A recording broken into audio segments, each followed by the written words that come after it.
찬송가 433장 귀하신 주여 날 붙드사 433장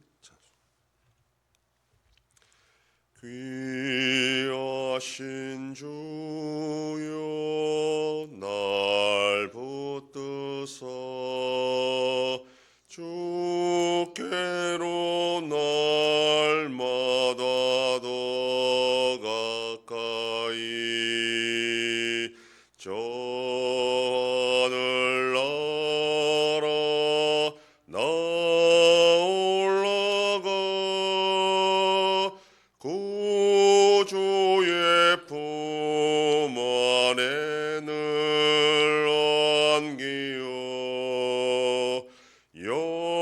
영생의 복 받기 원합니다.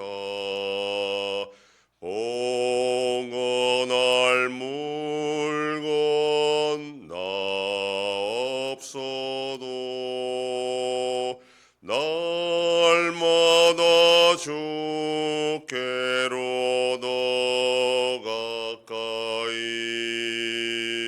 내 죄를 주께 다고하니 주님의 보혈로 날 씻으사 눈보다도 희게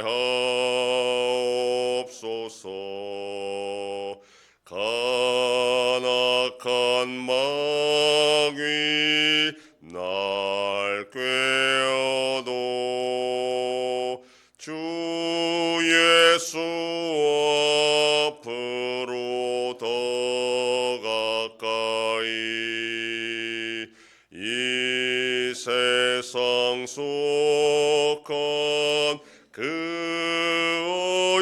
어영심 또 추한 생각을 다 버리니 정결한 마음 내게 늘 주소서. 이 세상 내가 살 동안에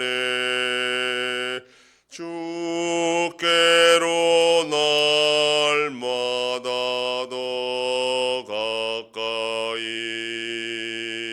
저 배는 천국 나 들어가 한없는 복락을 다 얻도록 풍성한 은혜를 주옵소서. 아멘. 전능하사 천지를 만드신 하나님 아버지를 내가 믿사오며 그 외아들 우리 주 예수 그리스도를 믿사오니 이는 성령으로 잉태하사 동정녀 마리아에게 나시고 본디오 빌라도에게 고난을 받으사 십자가에 못 박혀 죽으시고 장사한 지 사흘 만에 죽은 자 가운데서 다시 살아나시며 하늘에 오르사 전능하신 하나님 우편에 앉아 계시다가 저리로서 산자와 죽은 자를 심판하러 오시리라.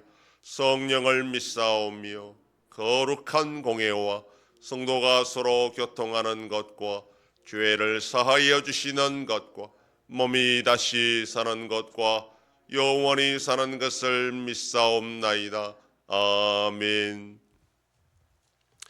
하나님 말씀 고린도전서 7장 1절에서 24절까지의 말씀입니다. 신약성경 270페이지 고린도전서 7장 1절에서 24절까지의 말씀 한 절씩 교독. 너희가 쓴 문제에 대하여 말하면 남자가 여자를 가까이 아니함이 좋으나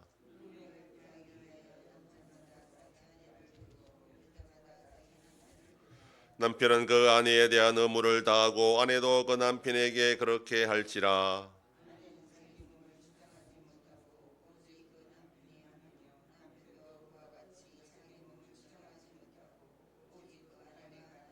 서로 분박하지 말라. 다만 기도할 틈을 얻기 위하여 합의상 얼마 동안 하되 다시 합하라. 이는 너희가 절제 못함으로 말미암아 사탄이 너희를 시험하지 못하게 하려 함이라. 나는 모든 사람이 나와 같기를 원하노라. 그러나 각각 하나님께 받은 자기의 은사가 있으니 이 사람은 이러하고 저 사람은 저러하니라.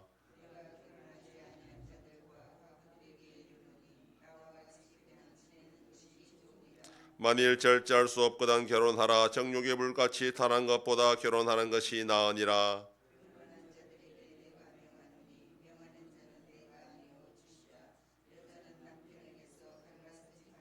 만일 갈라섰으면 그대로 지내든지 다시 그 남편과 화합하든지 하라. 남편도 아내를 버리지 말라.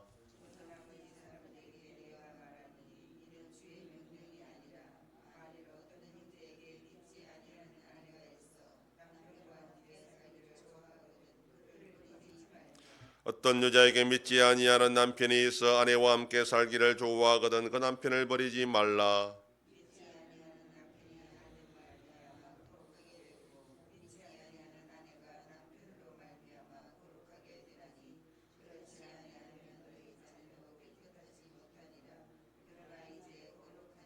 혹 믿지 아니하는 자가 갈리거든 갈리게 하라. 형제나 자매나 이런 일에 구애될 것이 없느니라. 그러나 하나님은 화평 중에서 너희를 부르셨느니라.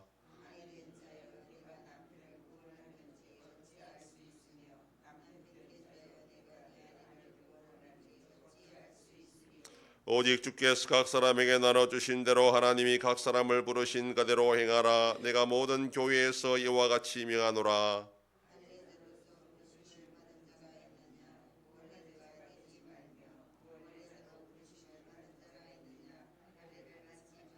할례 받는 것도 아무것도 아니요 할례 받지 아니하는 것도 아무것도 아니로되 오직 하나님은 계명을 지킬 따름이니라. 네가 종으로 일했을 때 부르심을 받았느냐 염려하지 말라. 그러나 네가 자유롭게 될 수 있거든 그것을 이용하라.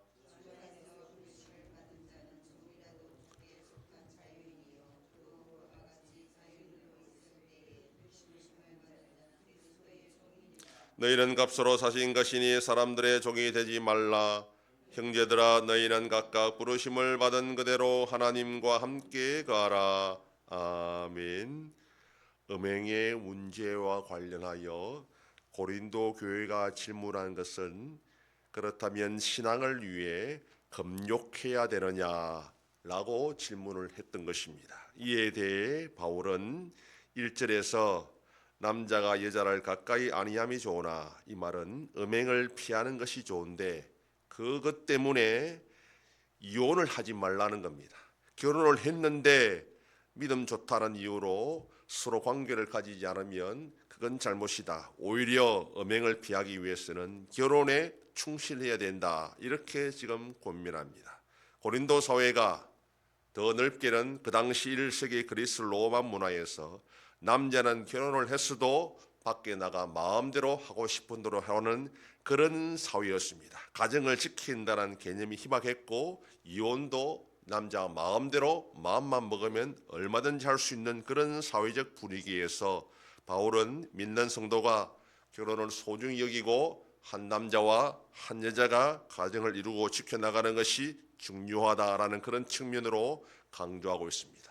아울러 더 나아가서 결혼을 하지 않는 자들이나 과부에 대해서도 굳이 다시 결혼을 하지 말라 이렇게 또 권면을 하고 있습니다. 결혼을 하든지 결혼을 하지 않는지 그걸 통해서 자기의 처한 상황 속에서 하나님의 뜻이 무엇인지를 찾아야지 다른 목적으로 신앙을 이용해서는 안 된다라는 겁니다. 계속해서 지금 본문에서 강조하고 있는 것은 각자의 부르심을 받은 그대로 하나님과 함께 거하라라는 겁니다. 신앙을 이유로 이혼해서도 안 되고, 신앙을 이유로 종에서 벗어나려고도 해도 안 되고, 신앙을 이유로 할례를 받거나 할례를 받지 않거나 그렇게 해서는 안 된다라고 지금 말합니다. 바울은 지금 어떤 절대적인 기준을 가르치는 것이 아니라 성도로서 이 세상을 살아갈 때에 하나님의 영광을 위하여 살 것인지, 덕을 세우고 은혜를 끼치며 살 것인지 그걸 생각해야지, 자신의 삶을 개선하거나 변화시키기 위해서 이용하지 말라는 겁니다. 신앙을 이용하지 말라는 겁니다. 신앙을 이유로 이혼하거나 신앙을 이유로 독신으로 있거나 신앙을 이유로 종에서 벗어나려고 하지 말고, 물론 또 붙이지요. 참고로 종으로 있을 때에 자유할 수 있는 기회가 있으면 얼마든지 자유하면 좋지만, 억지로 벗어나려고 도망치거나 그렇게 하지 말고, 각자가 부르심 받을 때에 그 상황 속에서 성도로서 변화된 모습으로 살아가면 그렇게 하나하나 세상은 변화되게 될 것이다 라는 측면으로 이야기를 하고 있습니다. 중요한 것은 어떤 것이 하나님의 영광이 되느냐, 이웃을 사랑하며 섬기는 것이 되느냐, 결혼을 했든 결혼을 하지 않든 주인이든 종이든 유대인이든 이방인이든 어떤 상황 속에서 하나님의 영광을 위하여 이웃에게 덕을 세우며 살아가는 것이 성도의 모습이다라고 말합니다. 오늘의 삶 가운데서 우리가 중요한 것은 하라 하지 말라 하는 것이 중요한 것이 아니라, 어떤 것이 하나님의 영광이 되고 이웃에게 덕을 세우며 은혜를 끼칠 수 있는가, 그걸 생각하면서 상황에 맞게 올바른 판단으로 살아가는 복된 하루가 되기를 소망합니다. 기도하겠습니다.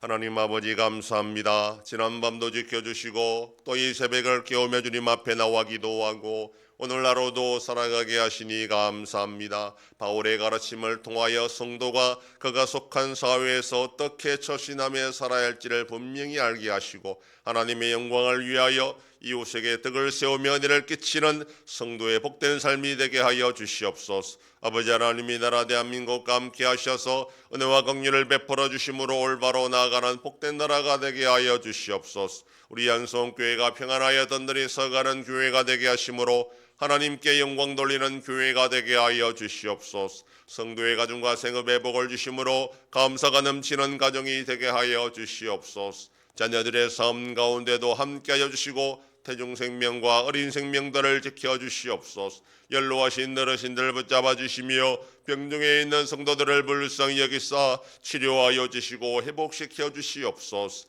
이 새벽에도 주님께 기도하는 종들을 기억하시고 간절히 구하고 빌 때마다 들으시고 속히 응답하여 주시옵소서. 감사드리며 예수님 이름으로 기도드립니다. 아멘.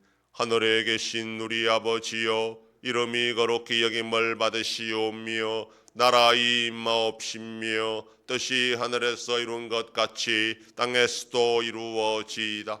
오늘날 우리에게 일용할 양식을 주옵시고 우리가 우리에게 죄 지은 자를 사하여 준 것 같이 우리 죄를 사하여 주옵시고 우리를 시험에 들게 하지 마옵시고 다만 악에서 구하옵소서. 대개 나라와 권세와 영광이 아버지께 영원히 싸움나이다. 아멘.